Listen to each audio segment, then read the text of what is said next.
Welcome to another episode of Global Minds podcast, the series highlighting foreign executives and their impact on business in the Czech Republic. Today we have a special guest, and our special guest is Chief People Officer at VIG Re, Hong-Wha Ling. Welcome to the podcast. Thank you very much for the invitation. Thank you for coming, and I'm really happy that for the first time in this podcast we have a Chief People Officer, male Chief People Officer. So I don't want to go deep into diversity thing, but how often is that on your top level position? Is not often. No, not often. So basically, the very first question: why do you do HR? Why are you an HR person? Well, actually, it is something which actually came on my path when I was a student. When I was a student, I had to somehow get income to pay for my studies. And I started as a private driver for people in the Netherlands. I'm from the Netherlands, in the Netherlands. And then at a certain moment, I figured out that I can do driving myself as a private driver, or I can think of asking other student friends to drive on behalf of me other clients, and then basically expand the range. And that happened, but then I also realized that I needed to pay taxes and social securities and hire people and make all this kind of arrangements. So that was basically the trigger for me during my studies to change from economics actually to focus on HR. And once I was doing that, then basically that was the start of the HR career. You've mentioned that you are from Netherlands, but you are like truly exceptional international leader because you've been to Turkey, you've been to Romania, you've been to Japan. Right now, from January 2025, you are in Prague. Yes. And this goes with two questions. The first one is why Prague? And the second one, maybe a little bit more interesting, is why did you switch from insurance segment in which you've been whole your career to reinsurance segment, which is something a little bit different? On the first question, I think it comes back maybe a little bit to my bucket list. I wanted to have all the ticks. Let's say, I was in Istanbul, in Bucharest, in Tokyo, and Prague is also one of the tourist cities. So why not Prague from that perspective? And I didn't regret it for a second, to be very honest. It's a very beautiful city, and I always am It's so funny always for me to see that when I'm in the plane to Prague, the majority of the people in the plane are tourists. So they are with the booklet of where do I go? First of all, Prague is a beautiful city. But on the other hand, we have also a beautiful city, a beautiful office in the heart of the cities of Paris and Munich. So although I'm most of the time here in Prague, I'm also there. That makes it very international. Basically, it gives me the opportunity to see all the touristical highlights from 3 different cities in one. And on your second question, why the switch? When I started my career, actually, I started in banking, in ING Bank in the Netherlands. And I think that what is the interesting part of reinsurance for me is when I look at the culture, it is somewhere between insurance and banking. And this combination I loved from the start when I started my career in banking. And when this opportunity came, and that's also, I think, a reality when the job came, I think that was also the trigger, let's say, to say, yes, I want to move to the beautiful city of Prague. You look like a person who likes dynamic work environment. So it is in VIG Re dynamic environment? It's extremely dynamic. When I was in for 5 years in Istanbul, I remember the first month when I was there, I had every evening when I was coming home a headache just from all the signals, all the things which were happening in this dynamic environment. And honestly, I think if I look at our company with 37 nationalities in our company, I hear all the languages across the corridor. And that also translates in the dynamic of the company. It's very, all the different cultures come together. So yes, I love dynamics. And that is for sure in our company. With the culture we have, with the nationalities, with the fact that we have 3 beautiful offices, with the fact that we are in more than 60 countries present with clients. So it's an extremely interesting environment to be in. You've mentioned the offices. The thing is that you lead strategic HR initiatives across Prague, Munich, and Paris. And you also already mentioned that VIG Re is a very international environment. Yeah. Is it free to say that this is the first environment where your name doesn't truly stand out? Yes. Yes. And that is a very, honestly, a big change, because I always have to explain my name. That always comes at the beginning or at the end, which is very okay. But if I look at VIG Re, Re. We have such a diverse list of names from the nationalities. It's I'm more common than I was before, which is very good to have once. As an HR professional, how would you describe the company culture in VIG Re at this point? Yeah. And how you would like to describe the company culture in VIG Re, let's say, in 1, 2, 3, or 5 years? Yeah. Now, if I start at the current culture, how to describe it, I think what I've found so far being in the role now and in the company is that it's a company which has grown very fast over the years. And that came also with not only just many nationalities from different areas, but also with a fast-paced environment. So everything is very fast. You can have, and that's I think very specific for our culture in VIG Re within the reinsurance sector, is that because we are so efficiently organized, that it means that for every position you can really have a huge impact on your work. I've been in very big corporate environments where you basically sometimes are very much slowed down by all the procedures and the amount of people you need to involve in the matrix organizations. Here, basically, if we have an idea which makes sense and helps the business and is supporting also the people function, then basically you go. And I think that is really the culture what I see here. It's fast-paced. People are very helpful. I think that again comes back from the fact that we have so many nationalities that for everybody it's somehow a new environment. Even if you are a local person in a certain area, it is still a new environment. So that's very I think important part. And on top of that, being present in so many different countries, we are always having to react on what's happening, let's say, somewhere in the world. So that also adds to the dynamic of the company. And then if you look where we want to go in the future, because we are fast growing and we continue to grow in all the different areas we are already present, that means also that we are looking at what kind of people are we hiring and what kind of, not only just competencies, but what kind of capabilities are we basically getting into the company. And for the people which are there and which we want to retain also, how do we help them, let's say, work across different borders? And that's, I think, also very much in this culture that I think a lot of companies have on their agenda diversity or collaboration with working from home and etc. And because we are already so diverse and we are already so spread, automatically we are doing this. So this is also part of our culture that we are very used to. We don't ask, where are you today? A person is just somewhere, and it can be in the office where you are, or in a different office, or from home, or in the summer we have a lot of colleagues who are going to the home countries, which I think is a great benefit that we offer this. And then I find it always super interesting to see all the photos which are people posting from all the different worlds where they are working with their computer. So it's a dynamic environment, and we want to keep this dynamics also as a culture, and we want to actually focus more on this in relation also to innovation, and I think also very much on to performance. So really taking responsibility for what you do. If you are hiring new colleagues, is this environment something that everyone can adapt to, or are there people who are just not suitable for this environment, who really need to be in the office 9 to 5? Okay, they are great experts, but it's not the best fit for this culture. Good question. I think that at the end, I think that when you have a certain expertise, I think you can technically work everywhere. But the question more is, where do you want to actually work? If you want to work indeed in an environment where it's basically everything set in stone and where basically everything is as it is and it will not change, then this is not the environment. So to make it very black and white, if you want to, let's say, in a governmental organization, that's not the environment which I think fits in our culture. If you want to really be in an entrepreneurial environment, it feels almost like when I was a student and I had this company in the time, where I was responsible for making sure that I was paying the salaries and the taxes, etc. I think that is, if you like this part, being an entrepreneurial person, then that fits very well in our organization. Well, the question that relates to this is that your claim is one VIG Re, which means that you have like really strong unified identity, but across Prague, Munich, Paris. How difficult is it in these days to create this strong unified identity? Or maybe how easy is it in these days to create this? Honestly, I think it's more on the easy side from the perspective that I think what binds us overall is, I think, first of all, the strategy of the company. So where do we want to go?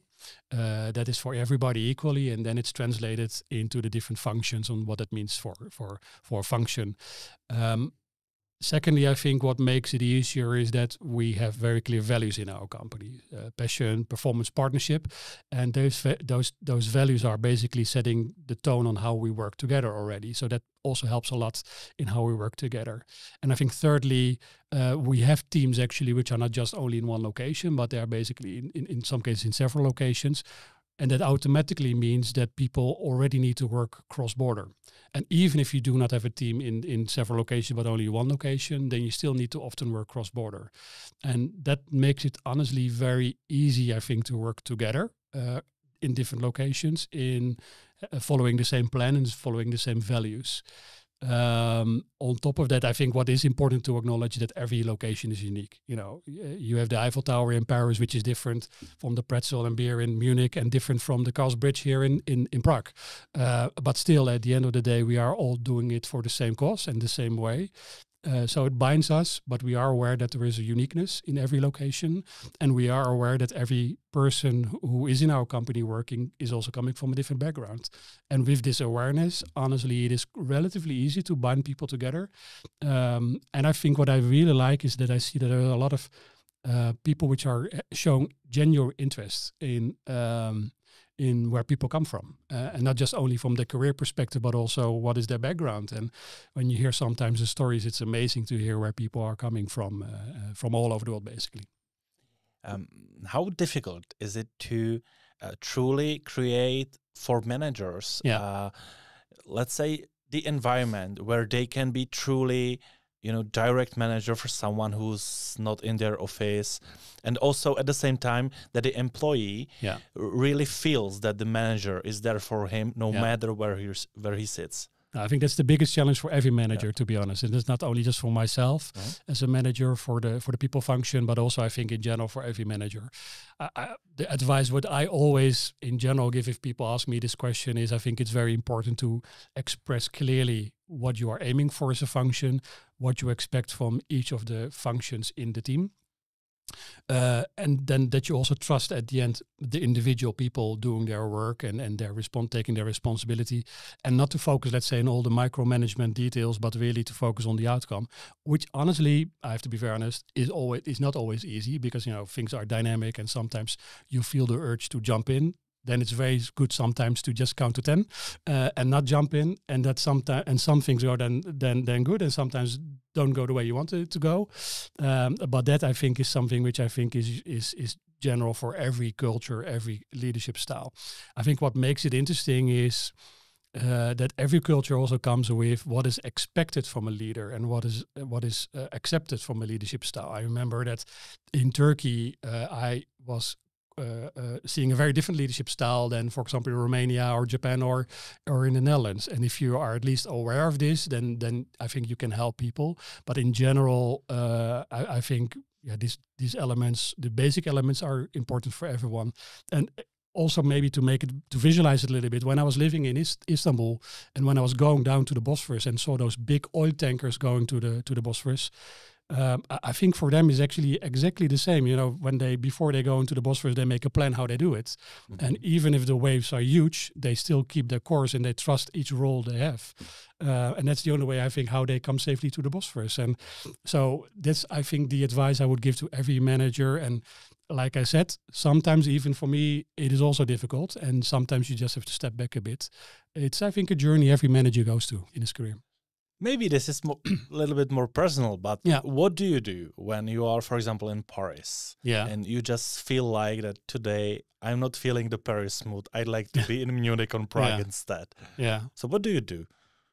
Oh, good question. I never had that mood, but if I would have, the easiest way is just jump on the plane and go. But if that is not possible, I think the reality is that even if I'm in a different location, I have on a daily basis contact with people in a different location. So that automatically will bring me already in that mood.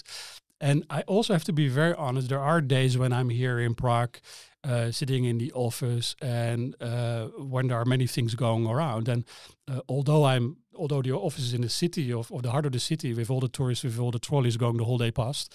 But if you're the whole day in the office, sometimes you even just forget that you are in one location because you're talking with so many different people and different surroundings. So if it would happen, I never had it so far. If it would happen, probably I will do something about that. But honestly, it's not quickly happening in our company. You've talked about what is expected from top managers. So what is expected from the VIG Re leadership from your point of view? Yeah. And I will just add that I had already a conversation with Tobias, CEO and the chairman of board. Yeah. And I sense that what is not expected is micromanagement in VIG Re. This is like the big topic right now. Yeah. Correct. Now, what I started in the beginning of the year as well as also he started as CEO in the beginning of this year. And what I really admire in him is the fact that despite his full agenda, he is taking time for the people management topics. And that means that sometimes when we have a one-to-one and we have a huge amount of topics to discuss, but there is one important topic, we really take the time for that. And that's something, first of all, I admire in him. And secondly, that he takes the time in general for people and in general for the people topic. Because at the end of the day, every CEO is under the pressure of results. And it's very easy just to steer on results. But I really see that, and that's really something which I think is really strong from him, is that he's also looking for the long term. And the long term means also sometimes making people decisions, which are not always the easiest decisions, because sometimes people challenge it because they don't always have the full picture. And that is fine. But just, again, like the ship on the bosphorus, keeping your track, keeping your course, and being open for things which are happening, that is really something which is strong, yes. And what about you? Do you know how to avoid micromanaging? I try to micromanage myself. No, it is like I mentioned, it is sometimes very difficult, and I think that is human behavior. That when you are in stressful moments, then you want to know basically from A to Z everything. That's, I think, human behavior. What I always try to do, at least, is to take a step back, and I think, and maybe that comes also in time. In life, is that at the end of the thing, everything which can happen is always relative. There are much bigger things on the world sometimes happening than just the things which are happening in the office. I think if you take that into account, and if you also learn from the things which are happening, then that, I think, is the best way to manage it. But it is not easy. I have to also be very honest on that part. I understand that in VIG Re is open feedback culture. Yeah. In recent years, there were many books and talks and podcasts about how, as a manager, to give good feedback. Not as much how to receive and want to receive a feedback. So this is the first question: how to teach managers also to receive feedback. Yeah. And the second question is giving and receiving feedback more difficult in more international environment? Because if you have one culture and one team, you know the rules already, but here you have to pick different ones, right? I think it is more difficult in international environments, especially because we all speak English, but we all mean it in a different way. You're Czech, I'm Dutch, we all speak the same language, but probably you might sometimes understand it in a different way. I think being able to be aware of that, I think, is the most important starting point to have actually any discussion, feedback or not, but any discussion. I think that's one. I think the second part, which I think is very important, is that you actually have the right leadership in place in the organization. And with that, what I mean is that you are taking the time to develop actually leadership in making giving the opportunity to teams to actually give feedback. And that can be in many different ways. I think that many companies are doing that in formalized ways like performance management or surveys, which is good as a basis. But personally, I believe much more in just taking the time to have a proper discussion. That means also that and the discussion should not be only like, okay, what were your tasks and did you do it or not? But starting every discussion, first of all, with how you're doing. And also hopefully getting the question back how I am doing, because that's something which we sometimes also forget in the process. So understanding that, yes, we speak all the same language, but we might understand it in a different way. I think that is one important thing.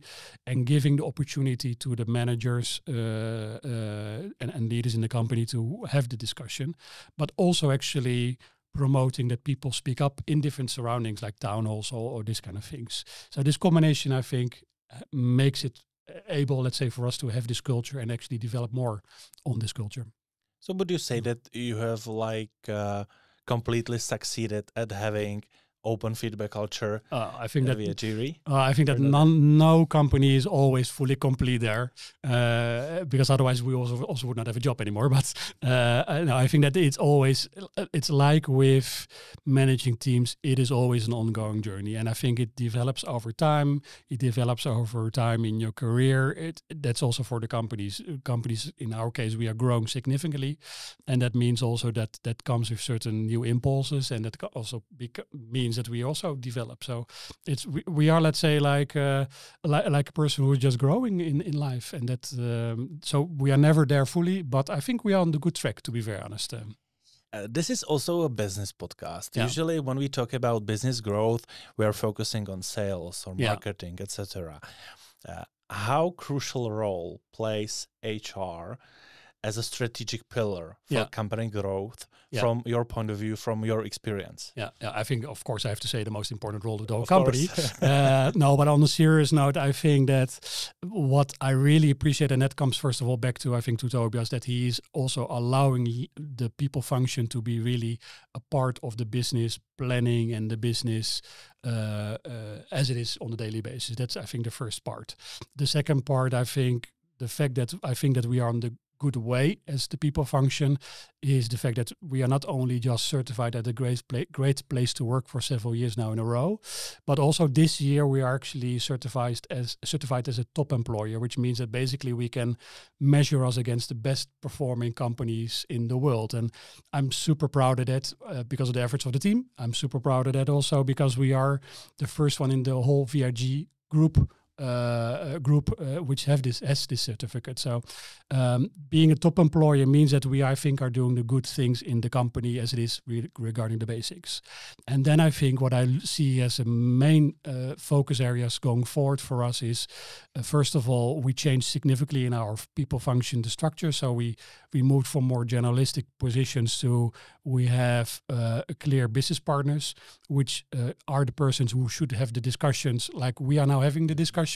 Those business partners should have the discussion with the leadership, which ensures also that basically there is a broad presence of the people function across the different teams and locations. And then secondly, we have the center of expertise, which is really focused on seeing the trends and the benchmarking and the reporting, etc. Very important part also of the function. Having this structure, I think, is the first thing which will bring us further and is already then again linked to the fact that we are top employer. I think the other part is, and that's, I think, the great thing of being in HR, I can challenge everything what is there going on, let's say, when we are in meetings or in events, because my challenges are not so much from technical discussions. So I don't have to talk about underwriting or claims or IT process or this kind of very complex elements. I can just comment based on what I see happening in front of my eyes. I see people communicating in a certain way. I see people reacting in a certain way. And I think that's the biggest added value, I think, of my function for my whole team and myself is just to be able to comment on what we see. And sometimes also be the trigger to discussions on, hey, is this the right way we want to go? Or even promote things which are going very well also in the company. So honestly, I think that I have the best function, although always everybody thinks everybody can do HR. But I know from a personal perspective that it's a great function and a very specific function. Well, you've already partly mentioned it, but still, if you would tell me what was your, let's say, main mission in VIG Re in January 2025 when you started, and what is your main mission right now after, let's say, plus minus 10 months? Yeah. Would it be something different or would it be still the same thing? The direction is the same. Basically, the direction is the same, that I really want to make sure that we have a people function which can be this challenger. And that means that I started first, when I came in the company, first of all, with listening, what's happening, what's going around, and what are the expectations. And especially as we are quite a significantly growing company, that means also there are different expectations for the people function than it was before. That I took into account, that I translated in a plan. And it's like a ship on the Bosphorus. I started rolling out the plan, and there are sometimes very big waves. That's part, and sometimes you get very wet from those waves, but you dry up and you continue. And honestly, when I look back now in the period, I'm super proud on the fact that it's translated in the top employer certification, first of all, but secondly also that I see there are results. I see that we have changes in the company. I see that people which are normally busy with numbers and sales and technical topics, they are talking about culture, a topic which normally is not on the agenda of these kind of functions. You already mentioned that you like dynamic environment. Does Yeah. it mean that you need every day at least some small wave in the Bospor, or can you enjoy like sea without waves? Like some days when nothing is happening and everything's great. Yeah, it's like, I think for everybody, some days have to have some dynamic, and sometimes you just want to sit and just Netflix the whole day. That's not possible always in the working week, at least, but at least, you have those days, and that's, I think, that for sure I have also this. Well, my very last question is my favorite one. Actually, these are two questions. The first one is, where is home for you? Oh, that's a good. First of all, home is where my family is. That's for sure the basis. But I've also seen over the years that the great thing, actually, if you move a lot, is that you become very lean in what you have at home. So in the beginning of my career, I would always carry around these huge suitcases, and it becomes smaller, smaller, smaller, smaller. So home for sure, first of all, is where my family is, and that will always be the case. And luckily, there's a lot of technology also now to make that easy to connect. I know for sure that when I compare to the beginning of my career, when it was like €1 per minute to call home, that was very painful always to do, but now it's much easier. And if you bring the balance of seeing your family, spending time on the important things also which there are in life, which also makes it always relative in what we do.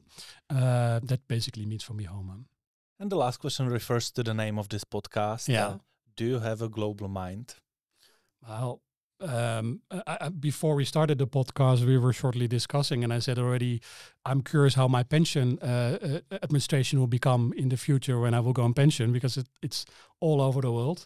So from a pension perspective, I'm very global. And I think in general, so now on a serious note, what I really enjoy when I look at our company, being able to hear so many different languages, so many different cultures seeing past, and seeing also that, again, we speak the same language, but we have different ways of thinking. That part is for me the most interesting part. And on the question, is it important for you to have everyday dynamic day?